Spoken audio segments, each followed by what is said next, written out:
I'm Dragan Savic, representing today Water Distribution Systems Analysis History Project.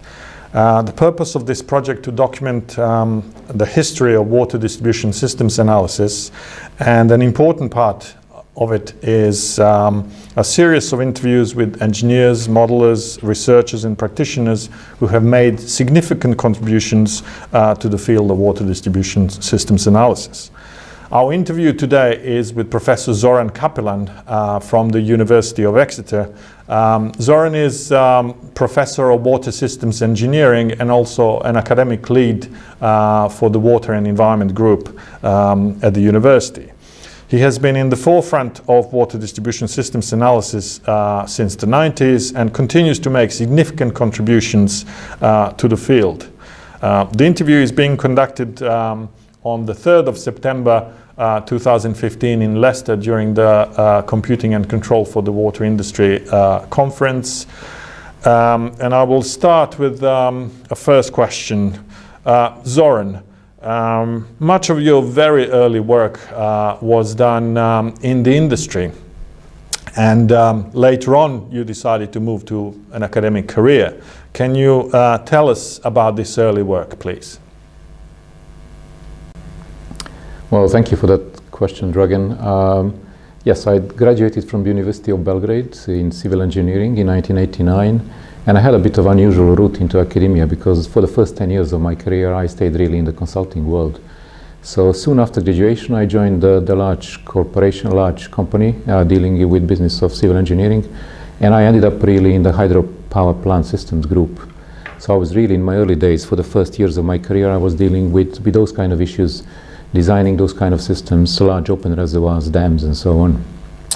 After that I moved into a smaller company where I soon became a chief engineer, but that company was again dealing primarily with the design, but with the design of different systems. This was more to do with irrigation and drainage, flood protection and similar systems.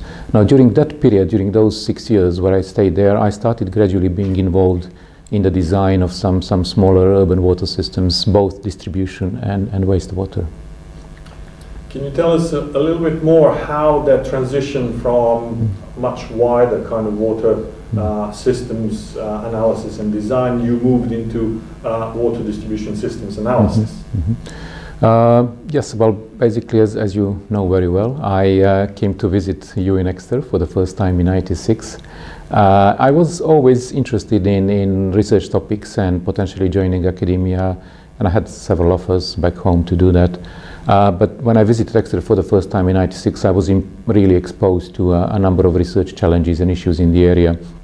And during that my short visit, which lasted just under 3 months, I kind of got hooked up into the distribution systems analysis and related challenges.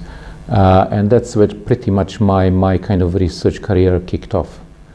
So following that, I came back in '99 to do my PhD and to work as a postdoc on a research project, and that's pretty much where my research career started. And since then, it was pretty much focused on urban water systems. Early part of it predominantly on water distribution systems analysis and addressing a wide range of issues and challenges. Since then, you've been very, very active and in the use of modeling and optimization related of the field of water resources. Can you discuss for us how you have used systems analysis in the field of water distribution systems, and what do you consider the greatest contribution you made to the field? I would like to think I made I addressed during the past 15 or 16 years in academia, I think I addressed quite a wide range of issues related to distribution systems analysis, and at the heart of a lot of things I have done is pretty much the systems analysis and systems approach to dealing with things. Most of my work was on the modeling side. I haven't done really that much experimental work or any field work. The career kicked off, the first problem, the first challenge I was exposed to was during my PhD, which was on the topic of calibration of distribution systems models. And even though this was done with a specific purpose for a specific research project, which was looking into detecting leaks in distribution systems by means of calibrating transient models, I basically developed this further, and I developed a more generic optimization-based methodology for the general calibration of these systems, and then solved the related problem of sensor network design for the purpose of calibration, all very much rooted in systems analysis and related methods. Well, that leads me to another question. You have been involved heavily with the industry, both in Serbia, as you described, and in the UK. Can you tell us more about the technology transfer between the university research and industry application?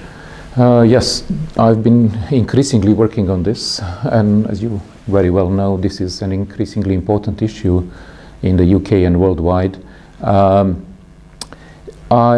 The transfer of technology is never easy because you are transferring something from the research domain into a real world where people do not necessarily immediately understand exactly what you have done. It may be quite novel to them. The water engineers in companies are quite conservative bunch. So it wasn't easy, but I can give you an example from the collaboration with United Utilities. One of my students, Michele Romano, started working on his PhD some 7 years ago, maybe 8 now. And as part of this collaboration with United Utilities, they shared some data with us. So Michele went on and developed some methodology for real-time leak detection, which takes data from pressure and flow sensors in the systems, processes this data somehow, and raises alarms when the system thinks there is an event happening in the system. Now, following the successful conclusion of that PhD, United Utilities got quite interested in the technology, and we ended up having a 3-year knowledge transfer partnership program. This is a kind of Innovate UK funded, or at that time TSB funded scheme, which essentially locates the postdoc in the water industry, in the water company, who then works on transferring the technology which was previously developed, in this case this leak detection system, into something that will potentially be of use to the company. So the primary goal there is really not necessarily to do fundamental research, it's more to do customization, dealing with upscaling issues, and potential integration with a system that already exists in the company. So Michele quite successfully completed this, and we transferred part of this technology into what they call now the event recognition system, which they now use company-wide. It's leading to substantial operational savings. And Michele eventually stayed there, and he's now working for the UU. So this was a kind of quite success story in terms of knowledge transfer. I have 1 or 2 other examples, but I'd rather not mention problem for the sake of saving time. But I still think that transferring any new technology from research into practice, into engineering practice, it's still quite challenging, and I'm especially seeing this lately with a lot of my work, which is in the area of smart water systems and various technologies related to that. Thank you. Finally, if you can kind of gaze into the future and tell us, what do you think are going to be the main challenges for water management and water distribution systems analysis in particular, maybe over the next 20, 30 years? Yes, yeah, an easy question. There is plenty of challenges for the future, so it will keep us busy in the future researchers and generations. It's really far-ranging. It's a large part of it is related to distribution systems, but there are also challenges on the other side. We have systems which are predominantly aging in the developed world, but also in the developing world. We have pressures coming from climate change, from population growth, from urbanization, from all sorts of different things. So, chronic underinvestment in these systems. So all these kind of pressures are raising a number of issues and bringing a number of challenges related to both water quantity, quality, all sorts of other issues. I think that this work on smart water systems that I'm doing at the moment is going to be quite important, at least in the near future, because it's likely to be able to answer some of these challenges by means of provision of technology which is smart but not terribly expensive, so reasonably affordable. And in that sense, it should be able to help a lot of these issues that I just mentioned. The systems, the development of smart water systems is, I believe, at the very beginning, despite all the products that are currently available and services and so on. And I expect distribution systems in particular to go through a major transformation in the next 20 to 30 years, which has just about started now. And this transformation is going to happen in a sense that I expect to see a lot more sensors in these systems in the future, so a greatly increased observability of the systems, which will open up a whole range of opportunities for the application of all sorts of different methods and technologies which we were not able to use in the past. I can see a lot of potential for, I can see a lot more remotely controlled devices or actuators again being installed in the systems, which again is going to open up opportunities for the automation of operation of these systems, both under normal operating conditions with a primary goal to more efficiently use the water, energy and other resources, but also for the operation of these systems under potentially catastrophic failures when something goes wrong in the system. Of course, the field of water quality is pretty much open-ended, despite all the past work we have done in the field on discoloration and related problems. And that's pretty much going to be a very active research area in the future. I'm getting increasingly more involved in that myself through some projects with companies and so on.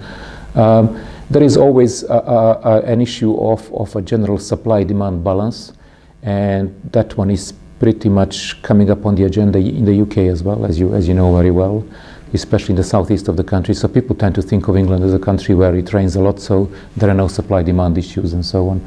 Quite the opposite. We actually are experiencing some serious water stresses in the southeast of the country, and looking in and even building, desalination plants and so on. So addressing the supply-demand balance in an adaptive way, flexible way in the future is going to be one of the major challenges. So I guess I could go on for quite a while, but this should be enough. Yeah. Thank you very much, Zoran. Okay, thank you.